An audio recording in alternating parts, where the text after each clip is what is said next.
As always, we're going to be integrating scientific methods and computer science. We're going to look at some of the resources already available. And of course, this goes great with your TQS 2, 3, and 4. So happy you're here to join us.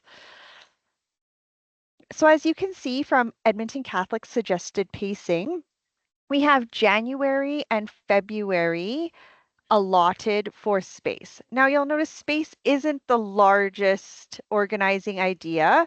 I would argue Earth systems and probably energy for grades 5 and 6 because they have two linear outcomes are your largest ones. So if it doesn't take you the full 2 months or you're still needing to finish up a few things from Earth or from matter or even Earth systems earlier on, you'll be okay. I promise you.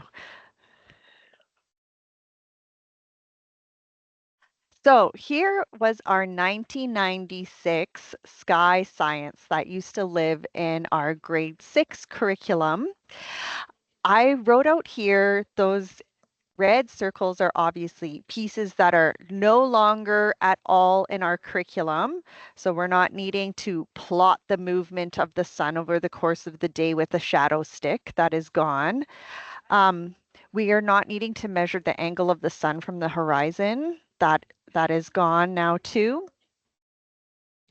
Um, what you can see though is a lot of those pieces of our legacy 1996 Sky Science have been broken apart into grades 4, 5, and 6. So it's really important to be aware, knowing where your students are coming from, where they need to be, and where they need to go. I don't want you over teaching or under teaching or simply thinking, well, I did this before when I taught grade 6 and I can just slide it right down and do what I did before. We do need to look deeply into that knowledge, understanding, and those skills and procedure. So you'll see grade 6 will be examining celestial bodies and that emitting and reflecting light. Whereas a lot of it got moved to grade 4 when we're looking at constellations and navigations and recording observations with safety equipment. Grade 5 will have our lovely moon cycles that we all enjoy. Grade 6 will be looking deeper into celestial bodies and greater parts of the solar system in grade 6. So this is just a quick snapshot of how things are changed and the progression and what you can look forward to. Here's a couple of misconceptions that some of your students might come to your classroom having about space. And this is just personal experiences that Kat and I have had teaching grade 6 Sky Science and just in talking with students and knowing what's out there, that a lot of time kids are thinking that the phases of the moon are caused by the Earth's shadow. So that's something you might need to be aware of and address with your students. A lot of times they'll say sun is the largest star. Well, we have millions of stars in our universe. It's not the only star that we have.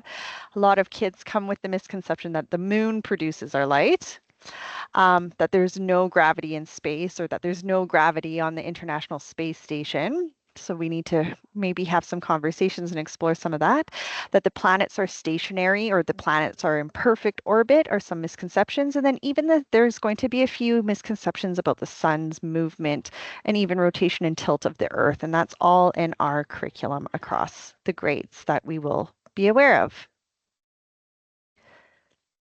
So to get you started, make sure that this January, even today, right after our session, you're going over to your ECSD science bin and you're pulling out the placemat for grades 4, 5, and 6, because you're going to see these incredible mentor texts. And if any of my friends are from my language schools, you have incredible mentor texts available in French as well.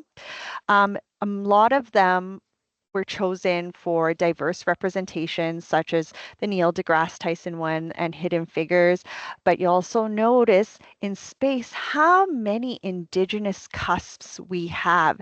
And so a lot of these books were chosen to support those indigenous pieces and indigenous ways of knowing with space, because space has really informed how we live and how we navigate and how things work in our world. So it's a cool natural phenomenon that I hope you enjoy as well. So check out your science bin. There's also a motorized planetary solar system that has a nice little projection for the constellations in your bin as well. So I hope you like those.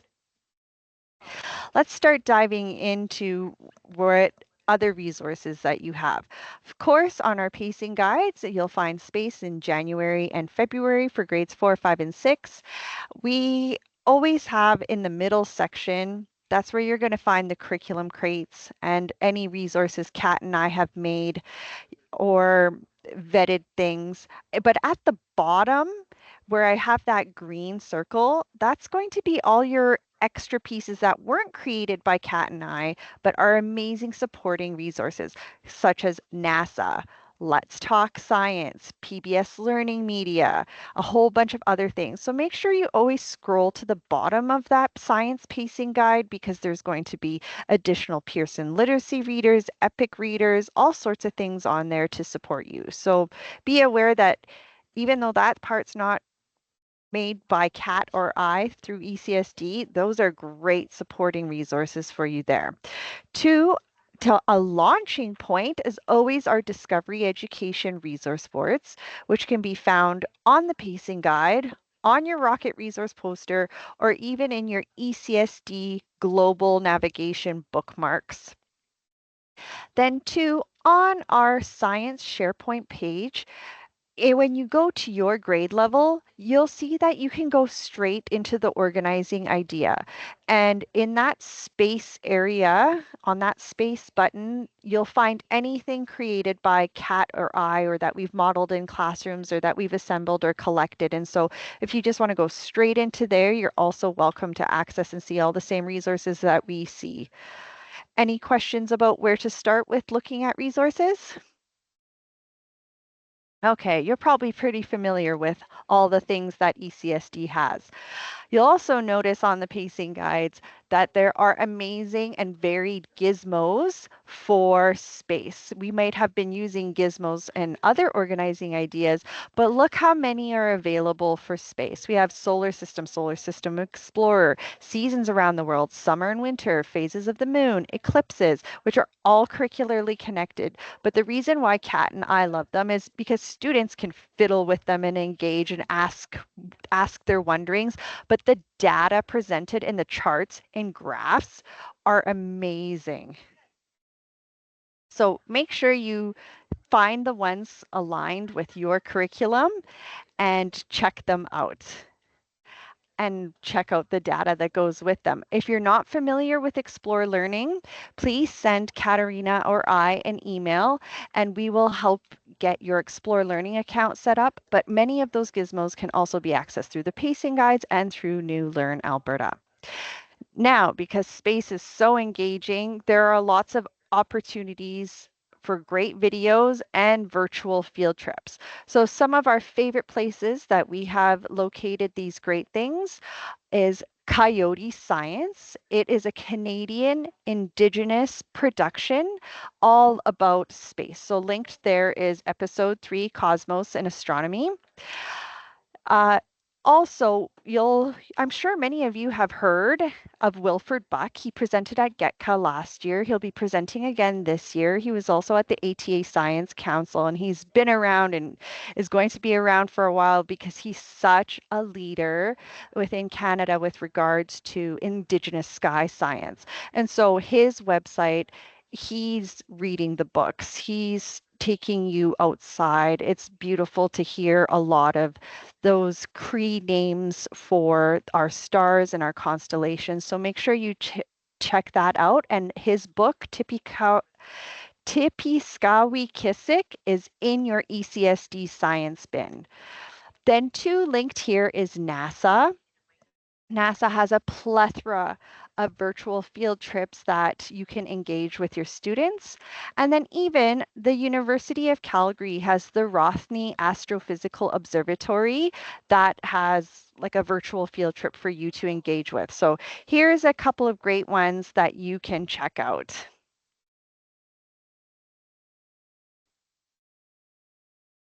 Also linked here is Canada Under the Stars. It's the virtual museum, and they have a star finder and a star map that's interactive for our students. So check that one out. Also on Let's Talk Science, one of our favorite resources, which is curricularly linked to Alberta and broken apart by grades, they have things like background builders and going to the moon. And of course, our NASA website is a great one to support. Two, at the TELUS World of Science, they have quite an offering of a variety of IMAX opportunities and the Ziegler Dome, and they even have the Cree Astronomy Science program. So I would recommend checking out some of the great resources at TELUS World of Science for our organizing idea of space.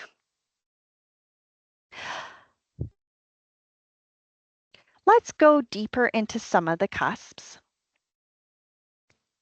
Notice grade 4, the first part of the knowledge says the universe includes all of space and everything in it.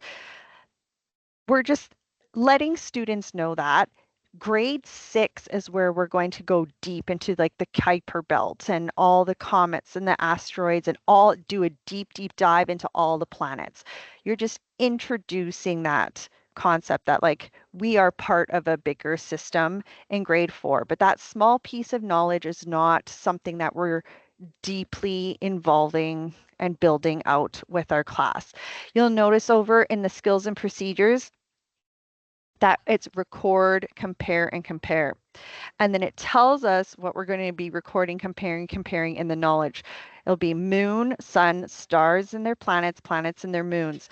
Notice nowhere does it say moon phases. You're going to see that in grade 5. We do talk about technologies for viewing objects in space, and notice that language marker of include. So we do have to talk about binoculars, telescopes, and planetariums.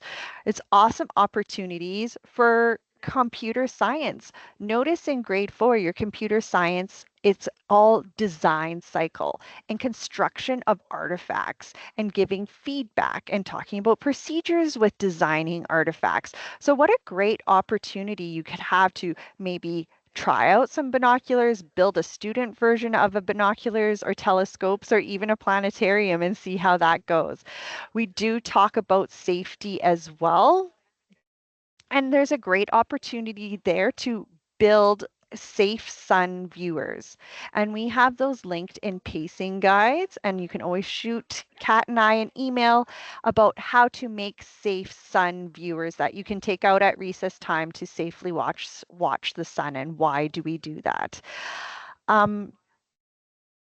The guiding question for grade 4 space is awesome because at the end of the day, how do objects in space impact daily life? That's our focus in grade 4.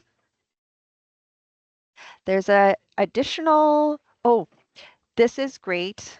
You'll see Kat and I, anytime we plan with you or do PDs, we're always pulling out Bloom's taxonomy because when we see some of those highlighted verbs in the skills and procedures of compare and examine, I might not know what that means. So I look under compare and see that it's under comprehension. And then I can see other words alongside it that might help me figure out how I'm going to engage in this with my students and how I might do some assessment with my students. So if I see compare, that means I can reclassify, or I can illustrate, or I can explain, or we can rephrase. So some of those other verbs might help me understand what that means in the skills and procedures. Even too, I know personally, I really struggle with the verb examine. What does it mean for students to examine something? So I look at some of the other verbs in the Bloom's taxonomy to help me flesh that out in my class, knowing that it's about relationships and questioning, and that we can investigate and we can distinguish and establish and analyze. So it's being aware that those other pieces can support us in our planning and in our assessment. For my grade 4 friends, there is an additional band of cusps. The second one is focusing tons on constellations, which are super fun. You'll see that there are 2 curriculum crates to support you in that, encoding constellations, computer science, and comparing stars and Indigenous star names. And of course, that crate was made alongside support from Indigenous Learning Services here at Learning Services to help ensure that it's local, relevant, and even timely present day experiences with Indigenous astronomical phenomena. And you're going to be exploring the local and traditional names of the North Star and really knowing how stars have been used to help us survive and navigate. There's 3 bands of cusps for grade 4. You're now looking on how cultures connect observations of objects in space to time, place, and daily life. This is super fun. Kat and I were really excited about it. You'll see there in the knowledge about calendars. Now, notice it does say a little bit about the International Standard Gregorian calendar is based on the amount of time it takes for Earth to revolve around the sun.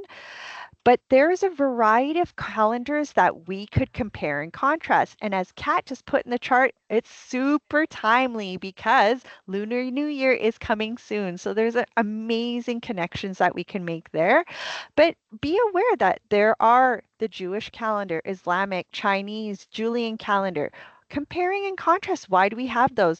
I've linked for you there the Astronomical Applications Department, which does a great job on building background knowledge on how and why we have these different calendars and how and why we use them.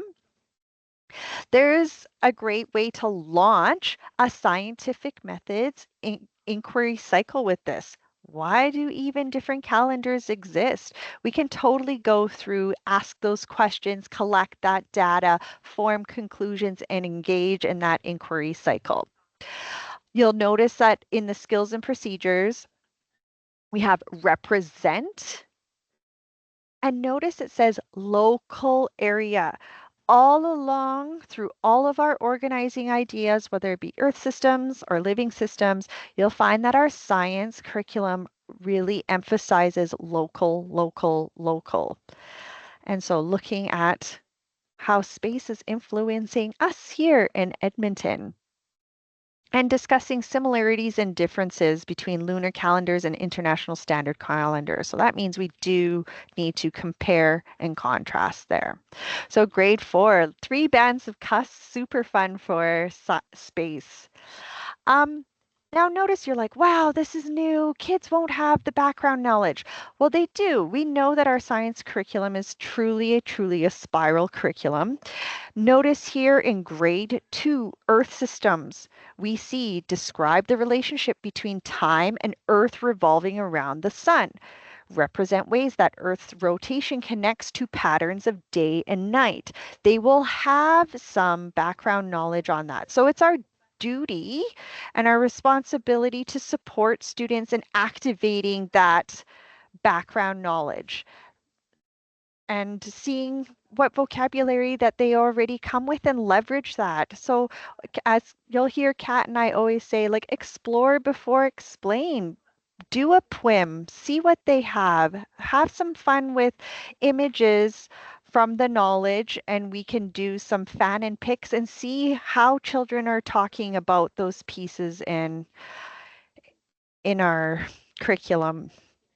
Notice too, Kat and her team with the assessment COP last year have made learning progressions for you. So these are awesome ways to see how can I possibly launch this organizing idea? Where should I start?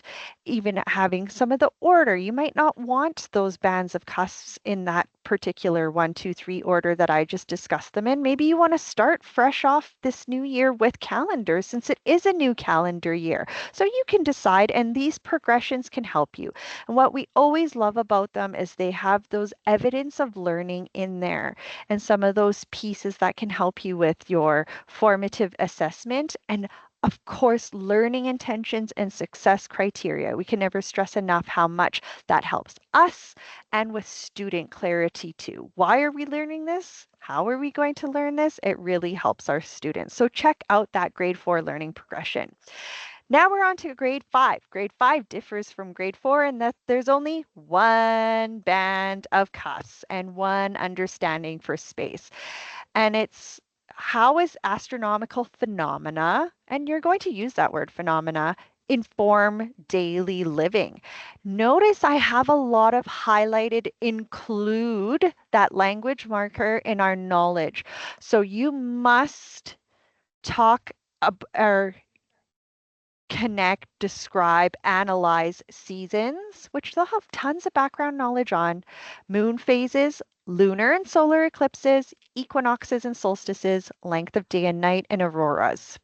And you just saw from previous slides that our students will have background knowledge in this as it rolls up and layers up through the grades.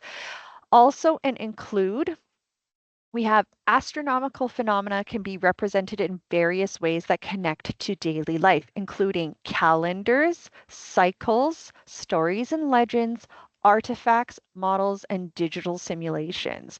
It's where some of those things like gizmos or even those virtual field trips will be great for those digital simulations.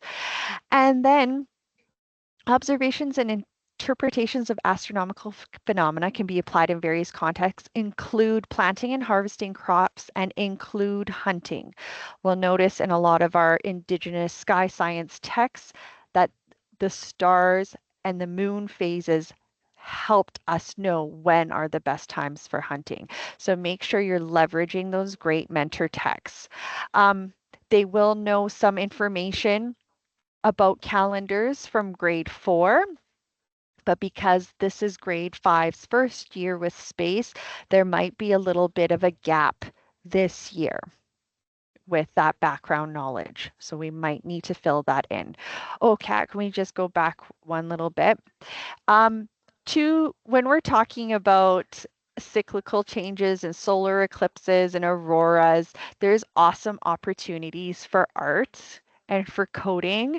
And then you'll notice in the skills and procedures, it says describe personal observations related to cyclical changes in the moon's appearance. So they might need to be doing some recording, some observing and sharing their personal observations.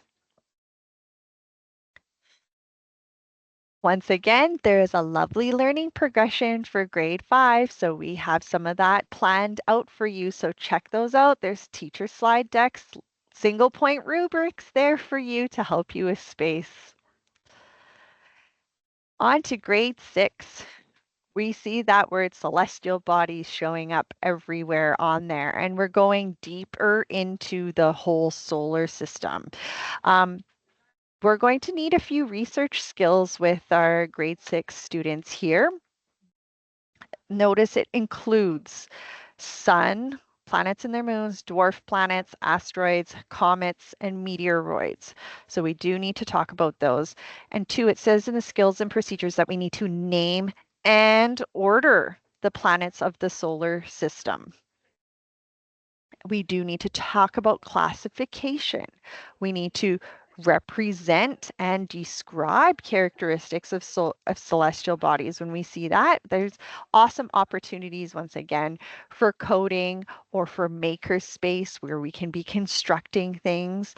We have that skill and procedure of interpret. That's kind of one of the first times we see that show up. And then investigate as well digital and non-digital resources that contribute to the understanding of our solar system. You'll have a lot of fun. You'll notice we included Neil deGrasse Tyson in your books because he's the one who got Pluto demoted from a planet that we grew up with in the 80s and 90s. Now it's declassified as a planet. And so you're going to talk about that reclassification of Pluto, which I think is really fun. So have fun with that. There's a second band of cuffs for grade 6. And this is where we're going to be going deeper into technologies such as telescopes, satellites, probes, rovers, manned spacecraft and space stations, and computer modeling.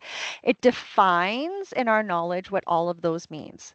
We can see clearly how we describe a satellite, what an orbit is, what a natural satellite is, what an artificial satellite is.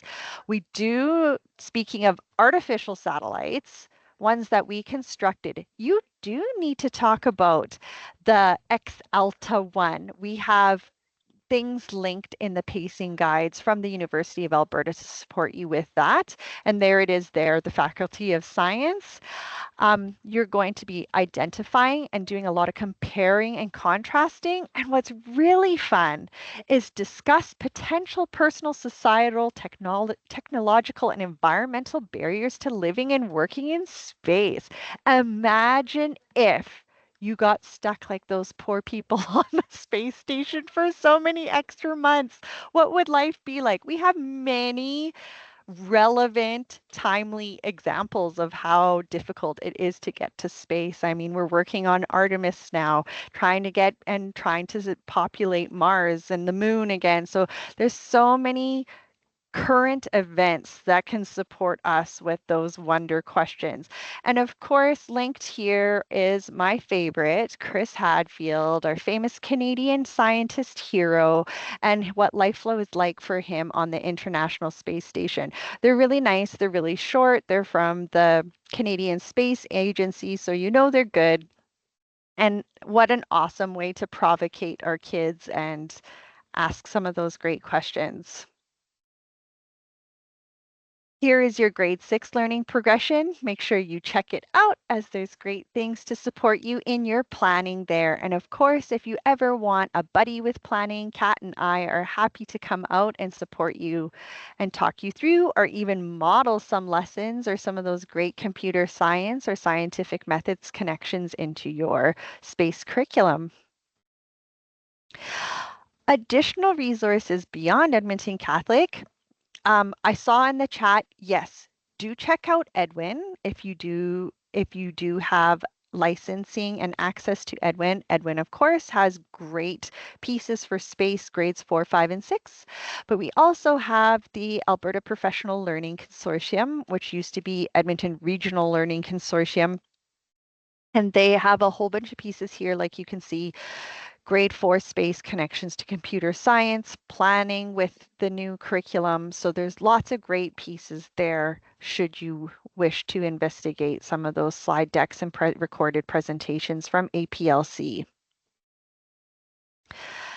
And now we're on to Q&A. Does anybody have any deep space questions that we could support you with?